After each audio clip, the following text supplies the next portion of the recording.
Bienvenue sur Nyclaia Tepes, tome 1, L'enfant arraché au temps.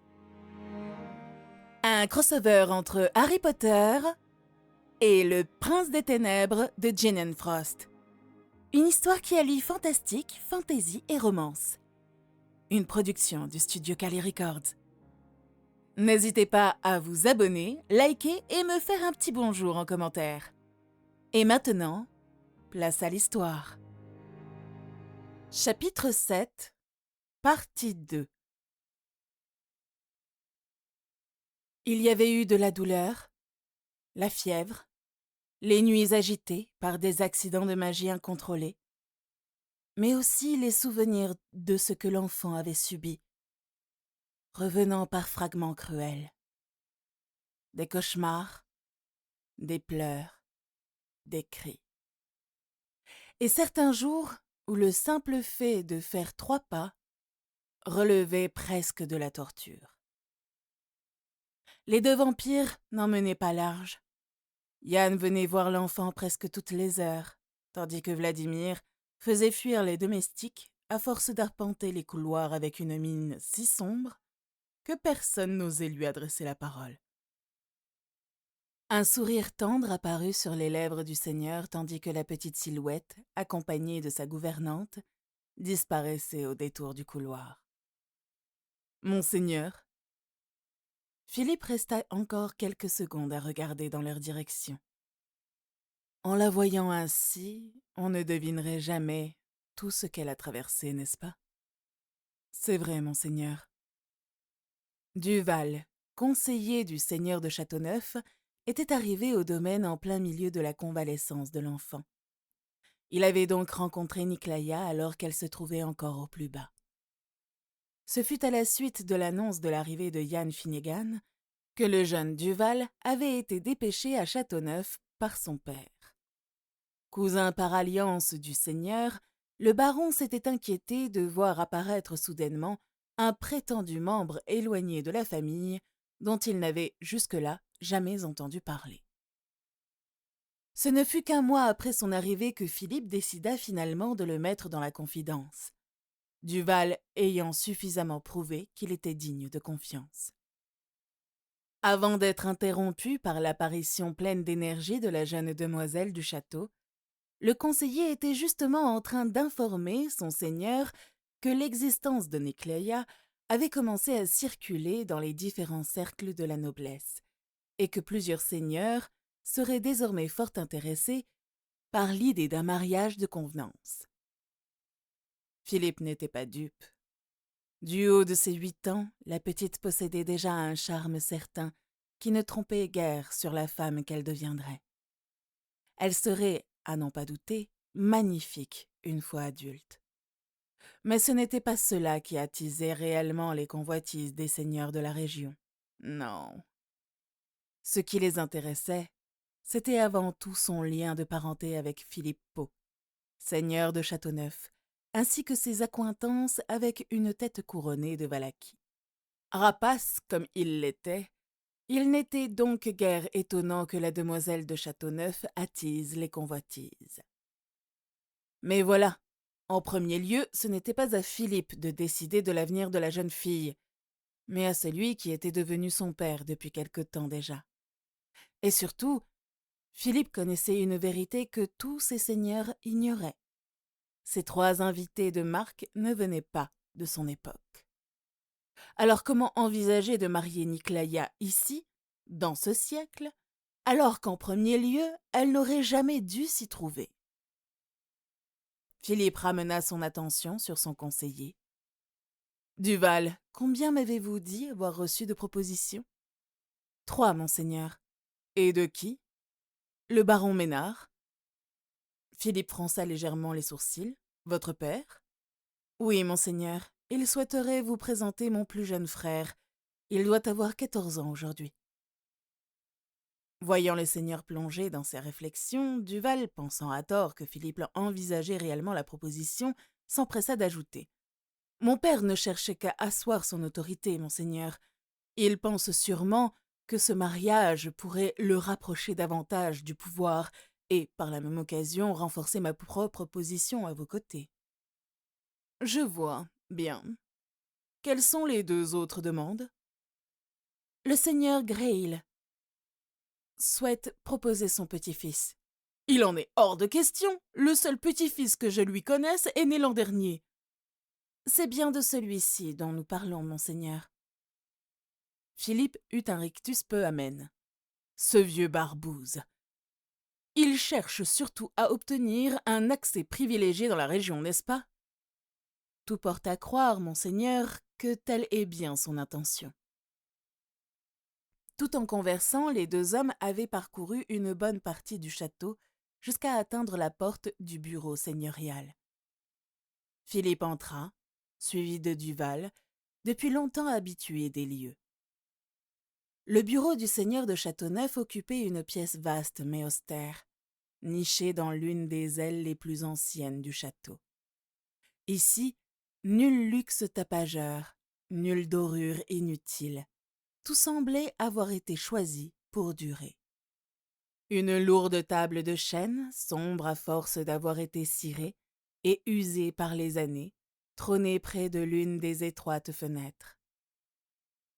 Sa surface disparaissait presque sous les parchemins, les lettres cachetées, les registres de comptes et quelques cartes soigneusement maintenues à plat par des objets de bronze.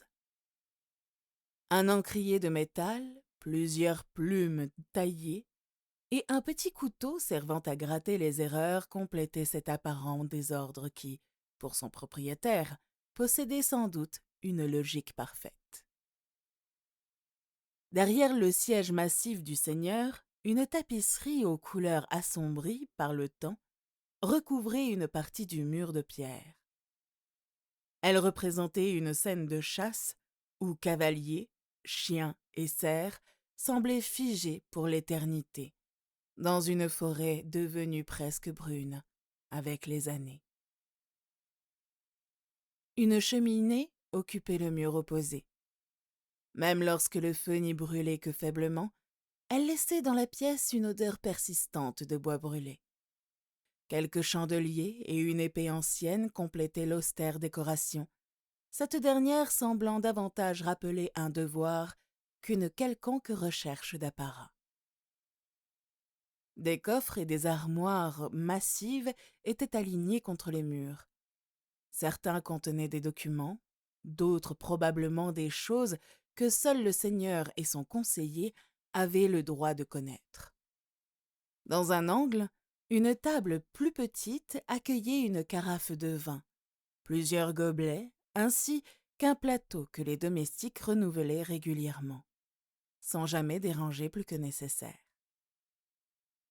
Les 2 fenêtres profondément enchâssées dans l'épaisseur des murs donnaient sur une partie de la cour et sur les terres qui s'étendaient au-delà du château.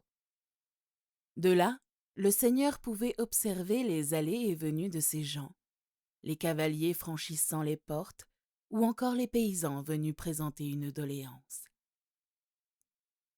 Philippe avait agencé son bureau dans un but bien précis, gouverner ses terres et non impressionner le moindre badaud de passage.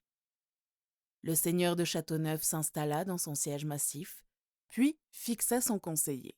« De qui vient la 3e demande ?» Un silence accueillit sa question. Et au vu de l'expression qui venait de se figer sur le visage de Duval, Philippe comprit aussitôt que le dernier nom n'allait certainement pas lui plaire. « Amaury de Montfaucon, seigneur de Brécy. » À l'évocation de ce nom, le visage de Philippe se ferma légèrement.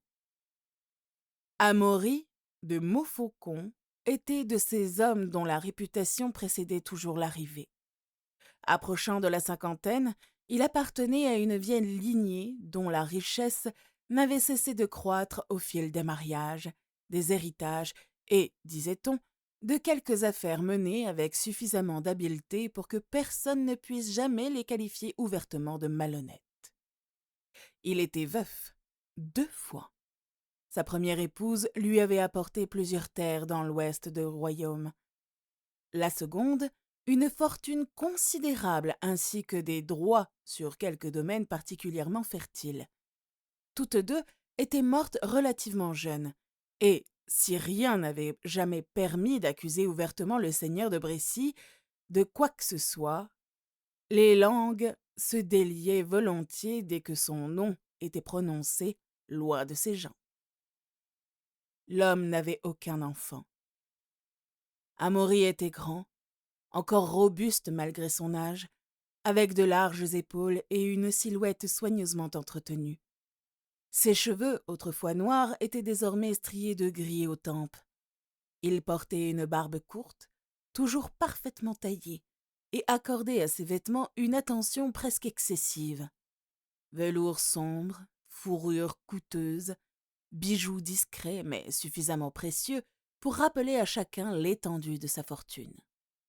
Pourtant, ce n'était pas son apparence qui mettait Philippe mal à l'aise, c'était son regard. Amaury de Montfaucon avait cette façon particulière d'observer les gens, comme s'il évaluait constamment ce qu'ils pouvaient lui apporter. Une terre, une alliance, une faveur, une dette ou une faiblesse. Duval. Niclaïa a 8 ans. Ce n'était pas une question, simplement une affirmation. Je le sais, monseigneur. Et Montfaucon en a près de 50. 48, si mes informations sont exactes. La mâchoire de Philippe se contracta. Son conseiller poursuivit avec prudence. Il ne demande naturellement pas que le mariage soit célébré immédiatement. Il propose des fiançailles officielles. La cérémonie aurait lieu lorsque demoiselle Niclaïa aurait atteint un âge convenable. Naturellement. Le mot faillit arracher à Philippe un rire sans joie. Amaury de Montfaucon ne faisait jamais rien naturellement. Il calculait, il attendait, et lorsqu'il avançait une pièce sur l'échiquier, c'était rarement sans avoir déjà prévu les 3 mouvements suivants. Duval, savez-vous pourquoi il la vise, elle?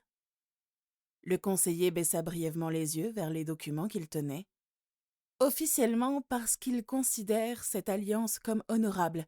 Il parle de votre maison, de votre influence et bien entendu de l'avenir de la jeune demoiselle. Philippe haussa un sourcil, et officieusement, cette fois l'homme marqua un silence.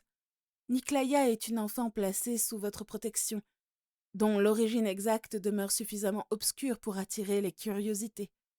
Une jeune fille élevée à Châteauneuf, dont le père semble appartenir à votre famille et qui, de surcroît, possède des liens avec la royauté de Valaquie. Duval releva enfin les yeux vers son seigneur. Montfaucon pense certainement qu'elle possède quelque chose qu'il ignore encore. Un bref silence passa, et il veut mettre la main dessus. Philippe se renfonça lentement dans son siège. Voilà qui ressemblait davantage au stratège qu'était Amaury de Montfaucon. Mais tout de même, n'avait-il donc aucune conscience de l'écart qui existait entre eux?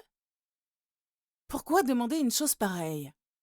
Certes, une petite fille mystérieusement apparue à Châteauneuf, protégée personnellement par Philippot et traitée avec les égards réservés à une enfant de la haute naissance, constituait forcément, aux yeux d'un homme comme lui, une énigme derrière laquelle devait se cacher quelque chose de précieux.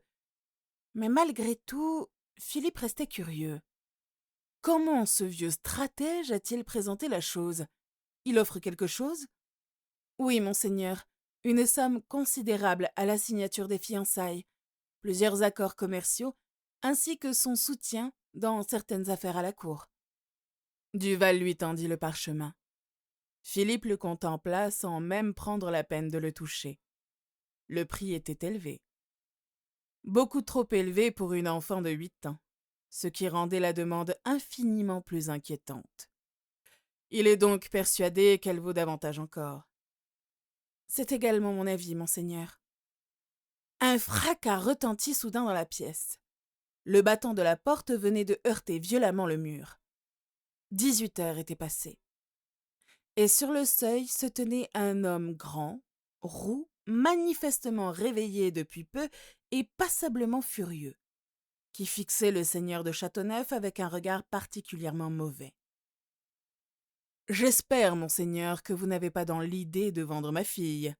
Sinon, contrat ou pas contrat, je détruirai ce château pierre par pierre. » Souhaitant calmer les choses avant qu'elles ne dégénèrent, Philippe leva aussitôt les mains en signe d'apaisement. « Yann, sachez qu'il ne m'est jamais venu à l'esprit de vendre votre fille, bien au contraire. » Puis son expression se fit plus grave. « Cependant, cet homme est dangereux. S'il n'obtient pas ce qu'il veut, et si nous ne le controns pas de la meilleure manière possible, alors Niklaya risque de se retrouver en danger. » Vous venez d'écouter Niklaya Tepes, tome 1, L'enfant arraché au temps. Une production du studio Kali Records. Si vous avez aimé, n'hésitez pas à vous abonner, à liker et à me faire un petit coucou en commentaire. Ça me fait toujours plaisir. En attendant, je vous dis à la prochaine histoire.